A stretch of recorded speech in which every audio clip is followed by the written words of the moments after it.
గిరిజనుల అక్షరాస్యత పెంపే లక్ష్యం కేంద్ర మంత్రి కిషన్ రెడ్డి.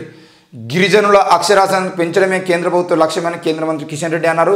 ములుగు జిల్లా జాకారంలోని యూత్ ట్రైనింగ్ సెంటర్లో Sammakka Sarakka central tribal university క్యాంపస్ను మంత్రి సీతక్క ఎంపీ కవితతో కలిసి శుక్రవారం ప్రారంభించారు.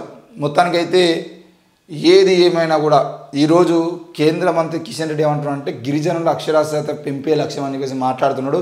మరి ఇదే గిరిజన మహిళల మీద అత్యాచారాలు జరిగినప్పుడు కానీ, ఇదే గిరిజన మహిళల మీద పోడు భూములకు సంబంధించిన విషయంలో కేసులు పెట్టినప్పుడు కానీ, ఇదే గిరిజన మహిళలను మణిపూర్లో నగ్నంగా ఊరేగించి ముగ్గురు అమ్మాయిలను బట్టలిప్పేసి ఊరంతా ఊరేగించి సామూహిక అత్యాచారానికి పాల్పడినప్పుడు కానీ ఈ దేశానికి రాష్ట్రపతిగా ఉన్నటువంటి ఒక ట్రైబల్ ఉమెన్ మాట్లాడలేదు.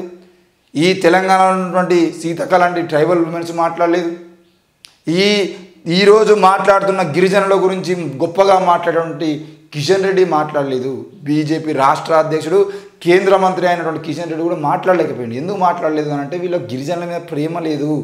కేవలం గిరిజనుల మీద ప్రేమ ఉన్నట్టు నటించి అక్కడ అభివృద్ధి చేస్తున్నట్టుగా చూపించి ఆ గిరిజనుల తండాల్లోకి, ఆ గిరిజన పల్లెల్లోకి వీళ్ళు పోయి అక్కడ ఉన్నటువంటి ఆ పల్లెల్లో ఉండేటువంటి ఆ గిరిజన తండాల్లో ఉండేటువంటి ప్రకృతి సంపదను మొత్తం దోచుకోవడం కోసం మాత్రమే ఈ ప్లానింగ్ అనే విషయాన్ని కూడా మనం అర్థం చేసుకోవాల్సిన అవసరం ఉంది. ఈరోజు నిజంగానే మీకు గిరిజనుల మీద అంతగానో ప్రేమ ఉండేదంటే ములుగు జిల్లా జాకారంలో social welfare tribal welfare school ఉంటుంది. ఆ జాకారం ట్రైబల్ వెల్ఫేర్ స్కూల్కి సంబంధించిన విషయంలో మీరు ఏం చేస్తున్నారు?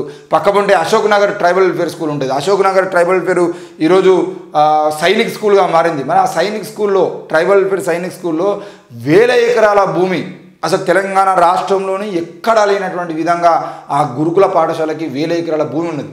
మరి ఆ 100,000 ఎకరాల భూమి ఉన్నటువంటి ఆ ట్రైబల్ వెల్ఫేర్ స్కూల్ భూములు మొత్తాన్ని కాపాడటం కోసం చుట్టూ కంచె ఏర్పాటు చేసేటువంటి ప్రయత్నం చేస్తారు. వీళ్ళు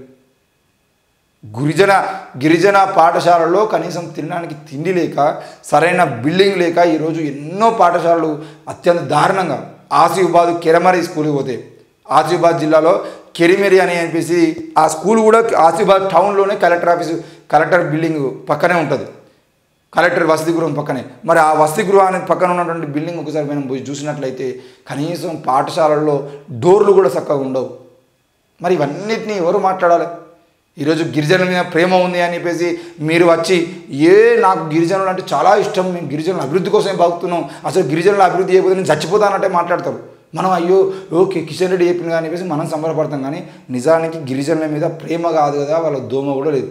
దయచేసి అర్థం చేసుకోవాల్సిన అవసరం ఉంది. ఓట్లు వచ్చినాయి కాబట్టి ఈరోజు వాళ్ళ నోరుకి ఏది వస్తే అది మాట్లాడతారు. తర్వాత అదే గిరిజన అమ్మాయిల్ని అత్యాచారం చేసి చంపేది ఉంటే కేసులు ఉండయి.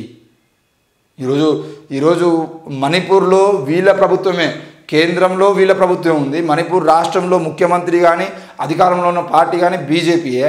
కేంద్రంలో రాష్ట్రంలో అధికారంలో ఉన్నటువంటి ఈ ప్రాంతం ఏదైతే ఉందో మణిపూరు, ఆ మణిపూర్లో గిరిజన అమ్మాయిల మీద అత్యాచారాలు జరిగితే కాపాడే ప్రయత్నం కూడా చేయకుండా దాదాపు 6 నెలల కాలం పాటు వాళ్ళ ఆ మణిపూర్లో ఇంటర్నెట్ లేకుండా, కరెంటు లేకుండా తీసేసి అక్కడ ప్రజల్ని ఇబ్బంది పెట్టినటువంటి ఘనత బీజేపీ పార్టీది. మరి ఆ బీజేపీ నాయకుడు వచ్చి మళ్ళీ మేము గిరిజనుల అభివృద్ధి కోసం భక్తున్నాం అని చెప్పేసి మాట్లాడితే ఎవడు నమ్మాలి? ఎందుకు నమ్మాలి?